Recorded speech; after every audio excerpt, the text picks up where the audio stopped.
For the third, final, and hopefully ultimate time, it's Ducktales Remastered. Pedro, why don't you fill in the audience on what I mean by that? Basically, this is really the third time we're doing this because the other two playthroughs were destroyed by various reasons or rendered unusable. It's kind of a tumultuous history. And then there was a time when, for some reason, every time YouTube had it in for Shiroid, not being able to watch these somehow. Anyway. Welcome everybody to Ducktales Remastered, published by Capcom and developed by WayForward, the creators of Shantae. Please tell me we get to hear the full tune here. Or at least yes, we do. We do in the credits. Anyway, so let's start a new game. What you're seeing right... Alright everybody, this is basically the last big hurrah of the old DuckTales show. It actually brought back all the original voice actors, including Alan Young, you know what's ironic? Oh. Me money bin alarm. Quick, Duckworth, get the limo. This was his last official role before he sadly passed away. Yeah. I gotta say, it's ironic. I'll talk about it more so when we get to the gameplay. Oh yeah, Duckworth. A guy named Duck who is not a duck. Yeah, I never understood this because the Italian dub called him Archibald, which is a more straight name for a, butler. Is it like this in the game too? You mean, Dwibs, this is the game. No, I meant what Tia was saying. Oh, the Italian version. It's called, yeah. So yeah, bit of a fun fact actually, it was such a long time ago when we originally recorded this, I recall some of us actually had doubts about the cast and look of the new reboot show. So... I never had, honestly. I thought I always was faithful in David Tennant. No. Well, I'll elaborate later. Basically, Pedro, originally you had said that you couldn't imagine anyone but Alan Young doing it.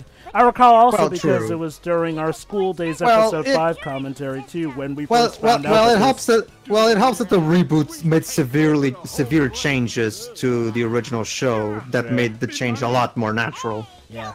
In fact, I definitely recall during our School Days episode 5 commentary where we actually about that.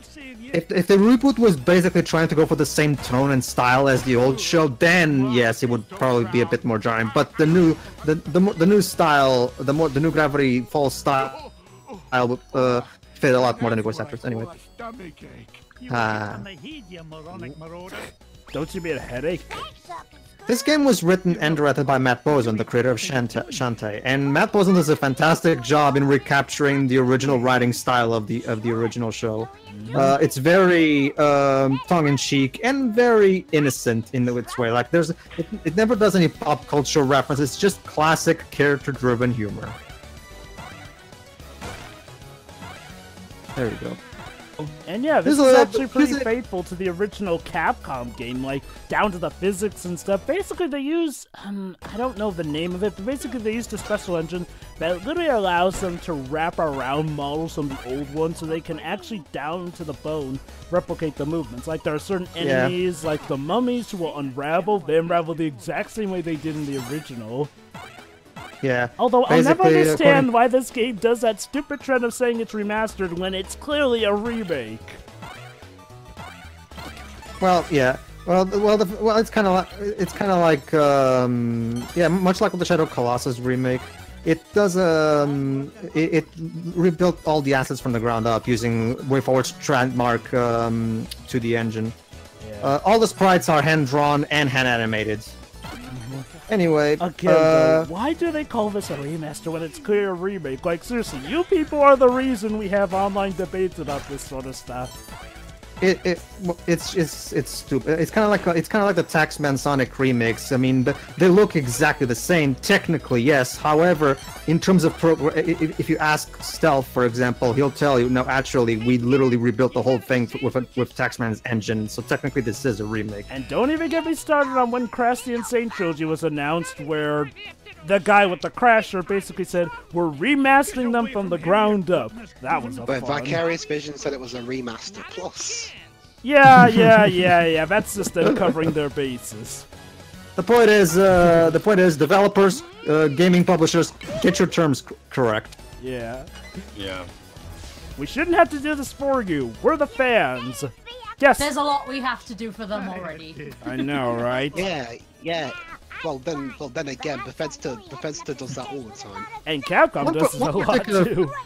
One particular interesting thing is, while it is true that in the original comics, Scrooge did wear a blue jacket sometimes. Most of the time in the comics, he would wear a red one. And the reboot actually went back to that because the reboot actually took a lot of visual cues from the comics. And I prefer red over blue, so plus for me. And I will admit, David Tennant is actually pretty awesome as Scrooge. Like, I mean, yes. I mean, Well, he is actually Scottish, so. Yeah. Well, so was Alan Young. Obviously, no, Alan Young was from England. Oh, he was? Oh. Yeah. Oh. You'd be surprised at how many English can actually do a good Scottish accent. That was terrible. That was Wait, terrible. Yuri. Wait, can't do it, hold on. I wasn't even trying to do a Scottish accent. That's just how I say the word Scottish. Although to be fair to okay. Alan Young, he's from Northumberland, which is really, really north of England. Although I will say, Shuri, I can do a very good Irish accent when I want to. That's barely Irish, Joe. No, because your voice changed so much, I genuinely thought you were trying to do a Scottish accent. That's what happens when you hang around a bunch of Europeans. But yeah, you know, my mother said I'm not... People can't really place my accent anymore in real life. It's become a genuine issue. Yeah. And my mom says that because we have so much Irish descent on the right side of the family, that's why we can often do that. And that's why you all celebrate St. Patrick's Day. Yeah, apparently I have quite a bit of Irish heritage. Fun fact, by the way, this level was not in the original game. This was added in as a tutorial by WayForward. Oh. The story basically is that the big old boys have invaded Scrooge's money bin, and they've kidnapped all his nephews, so Scrooge has to save him by using his cane, which somehow can break things and kill, and it's a video game. Alright. There we go. Oh shit, Oh no. Oh no.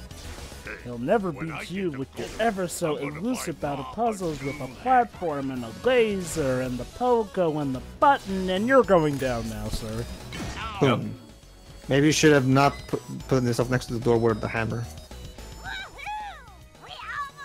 And yes, Richard Taylor is once again playing the nephews. Good that'll do us if they make it to me vault. Alright, next up. Is this song a new one, or was it? It's a new one. It's a new one. In fact, Jova, why don't you talk to us about the composer for this game? Yes, it is the ever wonderful Jake Kaufman, who's been doing soundtracks since at least the Game Boy Advance and Game Boy Color. He's pretty much WayForward's go-to guy. He's a freelancer, so you may see him on other projects too, but yeah, he has yet to turn in a bad soundtrack. Like heck, he's mostly known for Shantae and Shovel Knight. And Godzilla Domination soundtrack. It's like, well, again, he managed to do good with the Game Boy Advance's sound card. Like, anyone who does that already gets a plus in my book. Aw, ain't that cute? He actually thought to bring a helmet. Yeah. Fortunately, our butler there is bringing... Yeah, there we go. I always love how nonchalant Archibald is about that. Yep. There we go. And somehow, let's say falling on him doesn't crush him, but just knocks his helmet off. Cartoon logic. That's a pretty durable helmet. Never mind that, his head must be made out of titanium. True. He's Wolverine. Also, what is that globe made out of if it can knock down a safe like that? Titanium from Kryptonite. I don't know. Vibranium. It's funny, we just got done watching an Avatar episode with Clancy Brown in it. There we go, and there it is. Curse you, Mutt Duck! This ain't the last you'll see of me! Yeah, sure. Yeah. One thing that, you know, since we're doing with the Beagle Boys, I might as well say, I also do like how the reboot actually differentiates the Beagle Boys design-wise. So yeah, unlike in the original game, you have to read the manual to see how exactly the whole treasure hunt thing even happens, because you actually get to see here. Boys. What did you find, Uncle Scrooge? Yeah, what is it? I'm not sure, but I know how to find it out.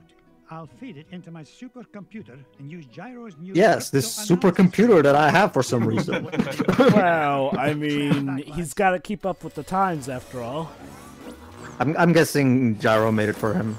Yeah. Probably. Well, Gyro made the accessory, apparently. Wait, that's a supercomputer? That looks like a big Windows Commodore X. 64. Well, I know, supercomputer by 1980 standards, let's say. Hey. It's vintage. Look, one of the treasures is in the middle of the Amazon. And there's another one in Transylvania. Of course, there's a Transylvania level. Would you believe that some people actually think Transylvania is a fake location? It's mostly because it's always depicted as a place full of bats and vampires and dark forests. Transylvania, is that in Italy? Actually, no, it's in the middle of the Balkans. Oh, right, Bulgaria. Yeah. It's like everyone gets Transylvania mixed up with Romanian stuff. Wonder if it's like in Wallace and Gromit where it's made out of cheese. Maybe. Alright, so much like in classic Capcom, but before we choose our next destination, first I'm gonna show we can actually go here and choose to go back to the tutorial level again if you want. Or you can also go to the gallery. Nice. So yeah, we can check the gallery and check various stuff like the music, TV show art.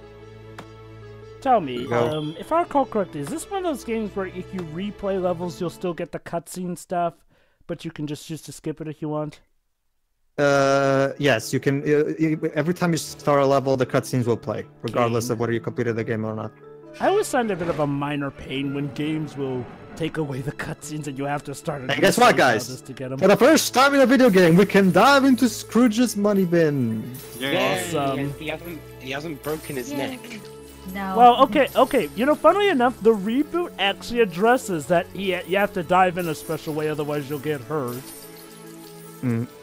I swear, guys, they thought of almost everything with that reboot.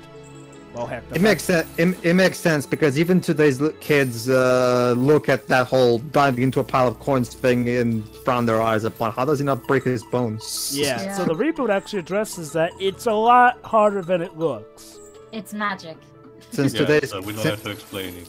Since today's kids have access to the internet, they can check medical facts very easily. Yeah. So it's no. It's like that video I saw recently of how Alvin and the Chipmunks got those chipmunk voices.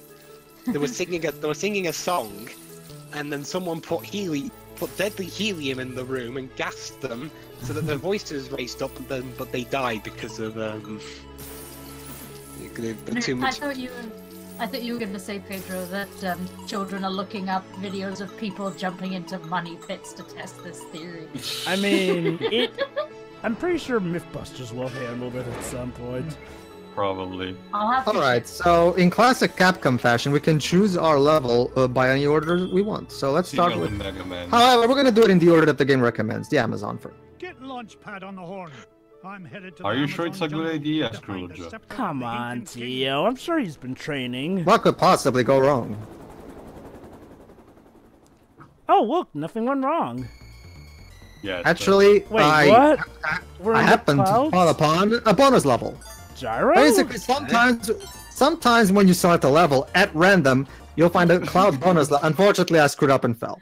Regardless, the point is, it's a basic platforming level with clouds. Basically, it's just to get some extra jewels. There's not that much to it. Don't worry, you're not really missing anything. So you got denied by a cloud.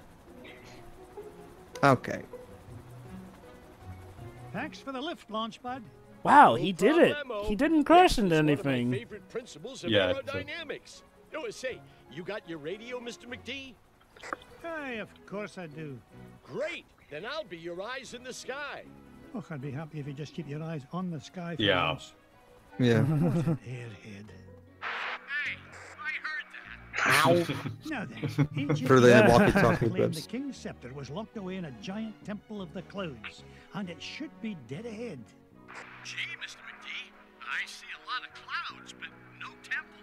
Oh no, is he in the Cloud World stage of Mario? The temple was hidden away from all but King Manco Capquack himself. But there's bound to be a way to Namco reveal it Capcom buried Quack. somewhere Ah, I in see this what you did there, overgrown salad Capcom. bowl, and I'm not leaving till I find it. Be All careful. right then. Be careful, Scrooge. You may have to pay some DLC to get past his mystical barriers. Okay.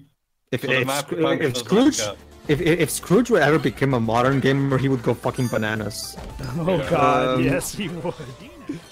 He'd probably be one of the gamers that pirate stuff, saying it's high-risk trading, High risk trading. as Avatar put it. You know, one thing I've noticed, Yes. it's like Jake Kaufman's better when he's doing 8-bit music that's not from a game that forces you to do 8-bit music, like the first Shantae. Eh? I mean, oh, that's right, you don't... I mean, I like the Shantae soundtrack, but I guess I see where you're coming from. Yeah, it's like he's better when he's not forced to be 8-bit. Although, to be fair, he did the best he could given the sound card, and even then, I mean, yeah, the sound card is not the best, but it still sounds pretty good, I'd say. Now, if only the... Now, Which is funny considering how iffy Capcom treated the release of Shantae the first time. I'm surprised WayForward and Capcom would work with each other again. Wow, it was years later after all. By the way, good luck trying to get a physical version of Shantae without... Well, you know, just take a look at the price yourself. Emulation exists. $9.9999 Indeed. It's like for a Game Boy Color game. I'm just surprised they haven't. You think by this point Capcom would have bothered to release it on the 3DS Virtual Console or something? Yeah, it is available on the previous Virtual Console, Shantae. Oh, in that case. I think it's on then fine. iOS as well. The deal is this, though. You can't get the special Game Boy Color bonus with that. You have to emulate and then use the proper cheat if you want to do it emulation-wise. Unless you want to shell out that money to get it physical. But like some is it kind of... Is that... Hold on. Cutscene. Aha! A coin bearing the image of the Queen's horse. Ha! It'll help us find the treasure for sure. Is the Queen's horse that knowledgeable? Never doubt the well-honed Glibs, instincts of an Shiroi? experienced treasure hunter. Oh, by the way, Shiroi, does Wales have a queen as well, or is that just England? What? It's the whole of the UK, Joe. Yeah. Oh, weird, because a lot of people call it the Queen or King of England. The King and Queen. Well, they have certain subtitles, like the Queen of England, the Prince of Wales, you know, that kind of thing. But it's the same monarchy. You wonder why people mistake England for UK. Well, one that Canada follows as well. Actually, that's your education system's fault, Joe. Well, having grown up with cow and chicken, I just usually call the King and Queen of England. He's both King and Queen somehow. Don't question it. Nice. Anyway. So yeah, would you guys say that the Queen's horse knows where to go? Going off of that? Maybe, maybe not. Regardless of that, though. So that Game Boy Color bonus you mentioned is it something similar to how in Oracle of Ages there is a special store that can only be accessed if you play the game on the Game Boy Advance, even though it's a Game Boy Color game? Kind of. Basically, in the Game Boy Color Advance, you get access to the special transformation, the Tinkerbell transformation, which is awesome. And I think there was an extra store. The main thing everyone remembers is the Tinkerbell transformation. Oh, you'd best find Basically, in Zelda Oracle of Ages, there's literally a store that, again, the door's only open if you play on the Game Boy Advance, because the game somehow detects it. I don't know how. It was a thing back in the day. I'm surprised you found us. We're only found on the Game Boy Advance. It was a thing back in the day where Nintendo did it to urge people to get the Nintendo Game Boy Color instead of just the regular but that was advertised in the commercials. Actually, no. What I was asking is, wasn't there also an optional dungeon in Link's Awakening? If you that's what I was saying. Oh yeah, I know. But here's the thing. That dungeon was heavily advertised in the marketing when the Game Boy Color port came out. Oh, okay. So everybody already knew in advance. No, but Nintendo never warned anyone about that Game Boy Advance Extra, so people just have to figure it out on their own. All right. Thank you. Are we handling the Game Boy Color version when we eventually get to it? Yes, I will. Well, it's the definitive version. There's even Nintendo never re-released the original Game Boy version. There's no real reason. Yeah, there you go. Launchpad. What was that? Nothing, boss. I'm sure nobody. How does he keep surviving? Because, as you said, cartoon logic.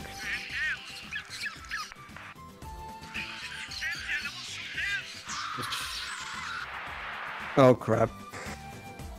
Oh well, I'm sure it'll be fine. Yeah. Alright.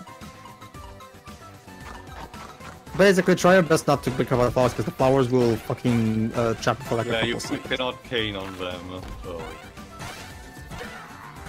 There we go. Everything in this jungle is trying to kill you. One particular thing about DuckTales, especially for the 80s, because back in the 80s, platformers were mostly just go from point A to point B in terms of level design, but this was one of the first platformers out there, at least one of the major ones, to really go out of its way to be more of a collectathon of sorts. They keep on saying it was a Metroidvania type thing, where actually, believe it or not, you had to go back and forth between some certain locations, get to certain points, do this or that for unlockables and whatnot to help progress the story.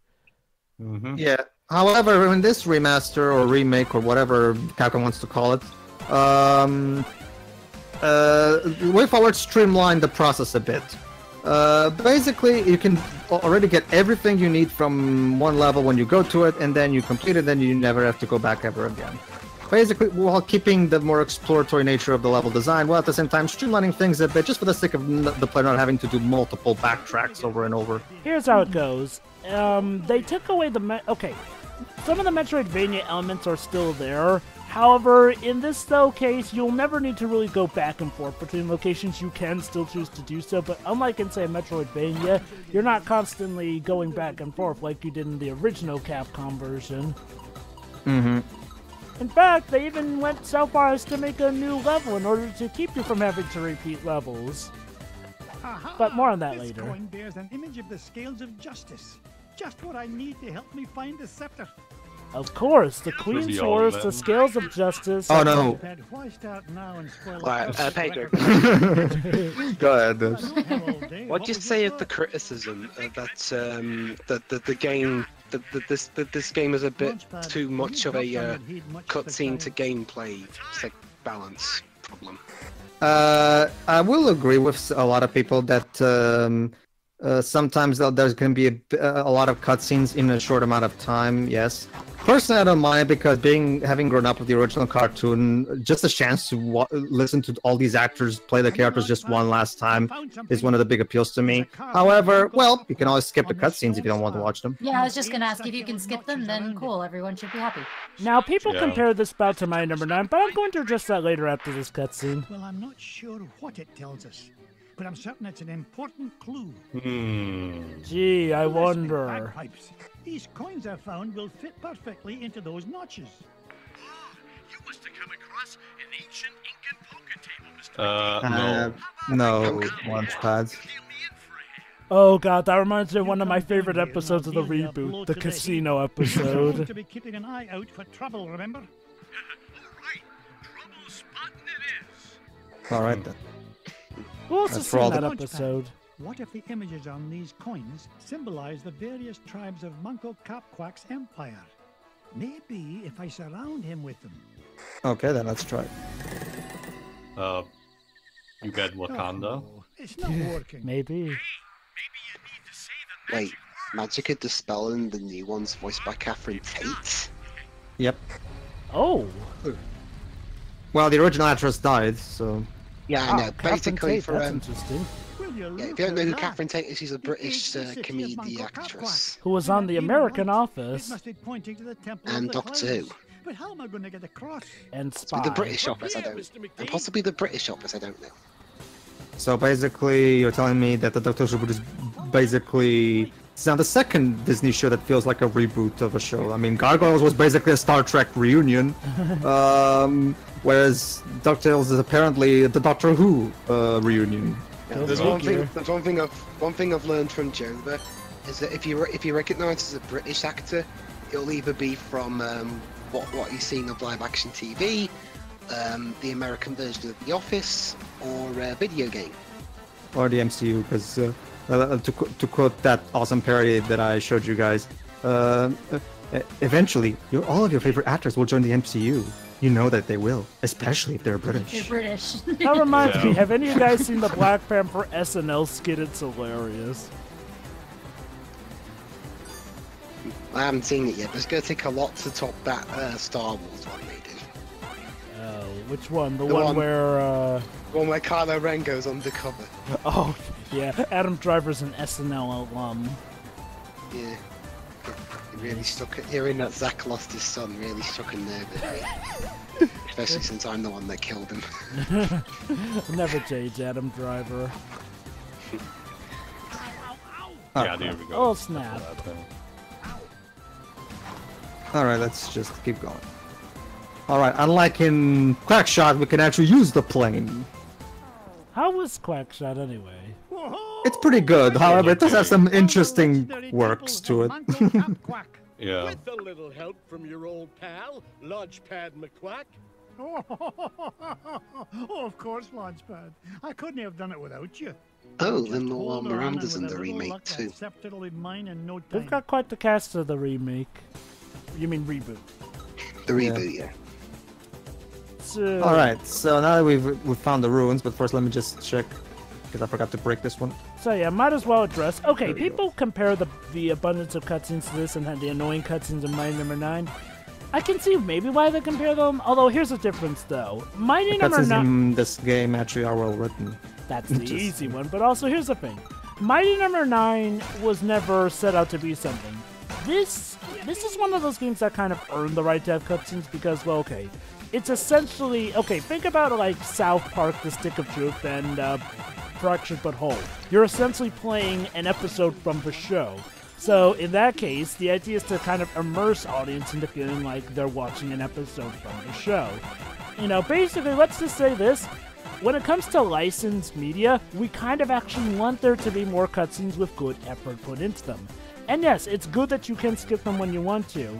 It's like, well, basically though, here's the thing. Whenever we get like, you know, license-based media that skips on the cutscenes, those tend to be some of the more sucky ones for obvious reasons. Because, well, I mean, if you don't really have the characters really doing anything, why not just play a better platformer? It's like, imagine if the Spider-Man movies did their stuff without having all the cutscenes and whatnot. Sure, they'd be good and fun, but they wouldn't be nearly as good because the writing in those games is actually pretty good. So, surprisingly so. So yeah, again, here it's earned, and before anyone says, but Mighty No. 9 was supposed to have a TV series, well, that TV series, where is that TV series, I do ask. Yeah. It's canceled. Well, actually, no, there's been no official word about it, but it's been canceled. Same about the live-action movie. But hey, guys, the Red Ash anime is out for us to commentate. Yeah. No. Even though the game never came. Nah. Believe it or not, the anime is... Well, when we eventually get to looking The at that, I'll let you animation speak looks for yourself. weird. Oh, you've seen the animation, Roy?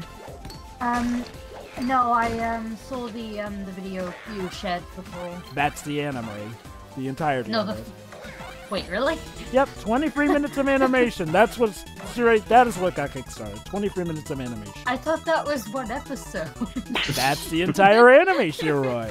They never said how long it was gonna be. That's the entire anime. Turns out that anime is a prologue to the game. Enjoy. Oh gosh, that's horrible. Mrs. Beakley? What are you doing here? Mrs. Beakley? Yeah, there you go. You know, it breaks my heart. Voiced by Wendy Lee in this game. Yep. It breaks my heart to say, but I actually like Mrs. Beakley in the reboot better than the original Mrs. Beakley. I mean, that's not to say. Well, yeah, the original Mrs. Beakley is just a generic kooky butler. But the reboot people gave them a lot more personality. She's an action girl too. She's pretty buff to boot, and she doesn't exactly take crap from Scrooge. It's kind of like one of the primary, for me, the primary characters who got the best upgrade in terms of the reboot were by far the nephews. Because even in the comics, let's face it, the three nephews were just the same bland character cloned 3 times. Which goes back to my The nephews have always been bland as crap. They've never had any sort of personality, even in the best of comics. Heck, they always sounded alike too. I will tell you, I can tell you that it depends on the author ultimately. Let's just say that here in Italy we took a lot of creative liberties. Oh yeah, absolutely. I mean, your comics are actually... Well, correct me if I'm wrong too. Did Carl Barks ever do any specific major stories focusing on the nephews? I'm not talking about that, in fact. He's talking about Italy. Basically, Pedro, Italy had quite a few exclusive comics of their own for some reason. Well, I'm talking about... We created a lot of particular characters, like... I keep forgetting what it's called in America. Paperini, for example, which is Donald Duck being Batman. You mean Super Darkwing Duck? No, well, no. It just has a different name. It's called Super Duck over here. Oh, yeah. What an American. It's Donald's superhero persona. The point being that the stories that were just similar to the one of Karl Barks that involved straight up adventure, and similar to one of this show that involved Scrooge, Donald Duck, because yes, they actually remembered him, unlike in the original show. And the nephews actually had each character having their own personality, and it ultimately depended on the author, the way these personalities would interact with each other, and eventually win the inevitable clash, because let's face it, Scrooge was clashing with Donald's personality like 24/7 because of her differences. Well, regardless, Italy exclusive stuff aside, the nephews have always been very bland characters who just spot out stuff from the Junior Woodchuck's guide. I wouldn't say that they're bland, but I will say that in the sense that they needed more individualization. And then like just not like in Quack Pack, thank you. What happened? Oh god, Quack Pack. That was back when Disney XD was all about being cool. The cool and radical. Anyway, this is the King's Scepter. Well, this was why don't you grab it? I feel like things are about to get a lot more difficult. Yeah. Oh, snap. Infidels who have touched the forbidden treasure. What was that? No, you will never see the light of day. Oh yeah, this is a Disney product after all, so Okay, I do love how they brought back the boss music up to form and something else. Those eyes. I know. Yeah. Right? Again, it's incredibly fitting. It's like the eyes of that statue from the Cave of Wonders. So, but yeah, anyway, yeah, it's funny you mentioned, how they made Huey, Dewey, and Louie, more different from each other, and in a good way. Like, they dress somewhat differently, they have different voices to different personalities. This is also how I feel that I like what they did with the Beagle boys, and then, like, well, they actually had different shapes and structures to them. Also, the Beagle family as a whole is, something quite interesting. Have you guys seen that episode? Yes, I have. Not yet. Basically, there's all these different Beagle clans, and of course, the one we usually deal with are, of course, the Head Clan. There's also some new characters, including this particularly new character that I'm still really interested to see where they're going with exactly. I know, right? But we can't say it would spoil. Alright, regardless. Also, I gotta say, the fact that the reboot's actually addressing one of the long answer questions, and no, it's not the gloves one. Though that would be nice. It's about, we're actually wondering, what became of Huey and Dewey and Louie's parents? Like, that's like been one of the forbidden Disney questions. They stopped teasing that very early on. Remember, Shirley, the mouse doesn't like families. Yeah. No, well, we know that. I mean, the they parents most like end up dead. they most likely were written by rhinoceros. Was that a Disney movie? Yeah. Jason Giant Peach? Yes. God, that was a while ago. It's weird. Well, technically it was based on a book, so was the book? Did the book also have that? Yes. Yeah. They were eaten by. There we go.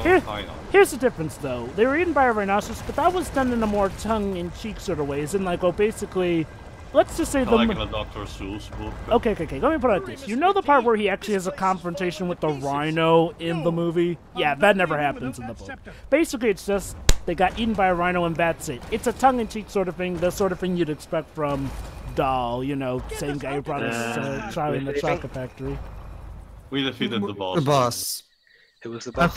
Unfortunately, the scepter got lost with I it. believe we came all this way for nothing. I know. Don't worry, Scrooge. Oh boy. Oh snap. What's the meaning of this? Those are the people you pogoed. Our prophecies have long foretold that our ancient city would one day be returned to us.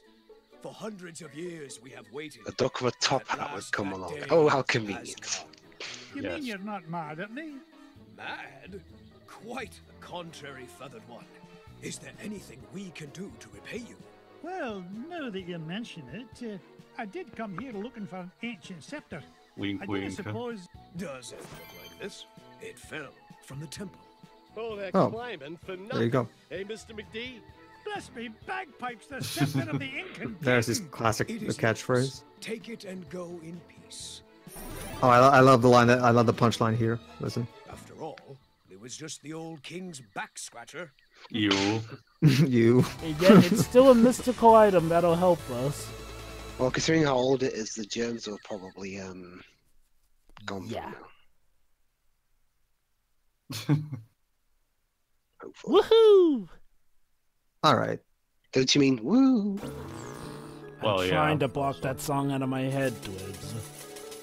No chance. That's Yeah. no. That's not possible. Anyway. I don't know, Tio, have you succeeded? If I had to be honest, remember, Joe, I'm not really fond of openings in general, so.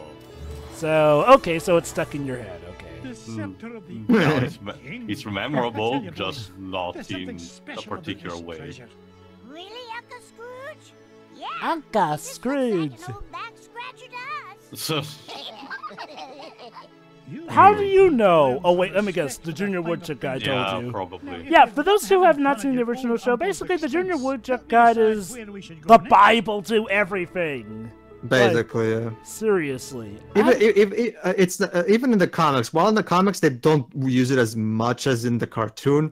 Even in the comics, there were some moments where they would pull some really weird knowledge from that stupid fucking book. Like that book probably has the secrets to all the answers of the universe or something. That reminds me, Pedro. Before we end, how did you actually like the spin they put on the Junior Woodchuck Guide in the reboot?